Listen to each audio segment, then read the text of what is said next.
Hello दोस्तों, जब कभी भी यदि किसी भी त्रिभुज के दो भुजा का मान दिया हो और दोनों भुजा के बीच का एंगल का भी मान दिया हो तो तीसरी भुजा को हम लोग आसानी से निकाल सकते हैं कोसाइन फार्मूला से। तो चलिए सबसे पहले जानते हैं कि कोसाइन फार्मूला क्या होता है। तो देखिए, जैसा कि यदि अब हम एंगल बी से कोसाइन फार्मूला को लगाना चाहेंगे तो सबसे पहले कोस बी हम लिखेंगे, बराबर जो हो जाएगा कोसाइन फार्मूला यदि बी एंगल से लगा रहे हैं तो बी एंगल से जब लगा रहे हैं तो बी के अगल बगल की भुजा का वर्ग का योग करेंगे। तो अगल बगल की भुजा सी है और ए है, यानी कि सी का वर्ग करेंगे और प्लस जो है ए का वर्ग करेंगे, यानी कि अगल बगल की भुजा का वर्गों का योग करेंगे और माइनस करेंगे हम सामने की भुजा के वर्ग करके। तो सामने की भुजा तो बी है तो हम घटा देंगे, यानी कि इसमें से सामने की भुजा को वर्ग करके। अब इसमें हम भाग देंगे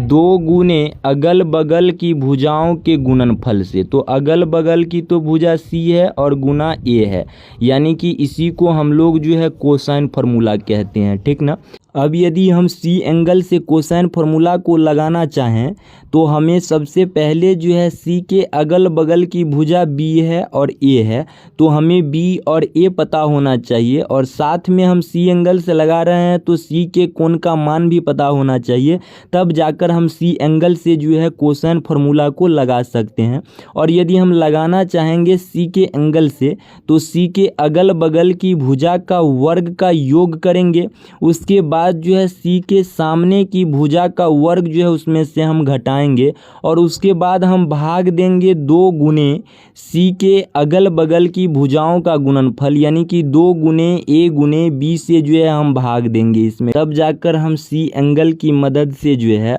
तीसरी भुजा को निकाल सकते हैं, ठीक ना। कोसाइन फार्मूला से एक और फ़ायदा हमें होता है कि त्रिभुज का यदि तीनों भुजा का मान हमें पता रहता है तो त्रिभुज के किसी भी कोण का मान जो है हम कोसाइन फार्मूला की मदद से आसानी से निकाल सकते हैं। यानी कि यदि त्रिभुज के तीनों भुजा का मान हमें पता है तो त्रिभुज के तीनों कोण का मान भी हम जो है निकाल सकते हैं, ठीक ना। अब देखिए, यहाँ जो है त्रिभुज के 2 भुजा का मान दिया गया है और दोनों भुजा के बीच का एंगल हमें दिया गया है, तो और हमें तीसरी भुजा पूछा जा रहा है। तो देखिए, अब यदि हम कोसाइन फार्मूला को लगाना चाहेंगे तो बी के तरफ से कोसाइन फार्मूला लगाएंगे, यानी कि कॉस बी। तो कॉस बी के जगह हम क्या लिखेंगे, 60 को लिखेंगे। तो यानी कि कॉस 60, और कॉस 60 का मान कितना होता है, 1/2 होता है, तो यानी कि कॉस 60 के जगह 1/2 लिखेंगे। अब बराबर उसके बाद अगल बगल की भुजा की वर्ग का योग। तो अगल बगल की भुजा एक 8 और दूसरी 6 है, तो यानी कि 8 का वर्ग करेंगे तो कितना 64 हो जाएगा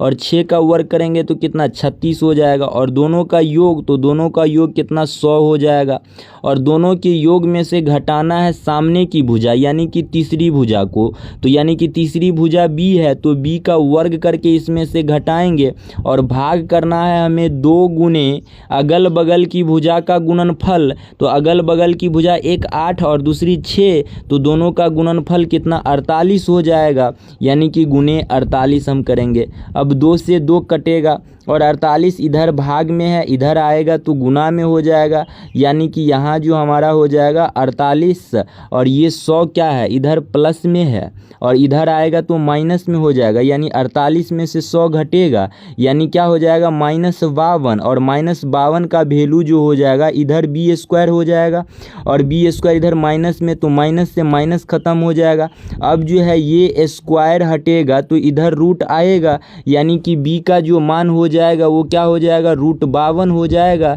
यानी कि तीसरी भुजा जो हमारा हो जाएगा वो कितना हो जाएगा √52 हो जाएगा, ठीक ना।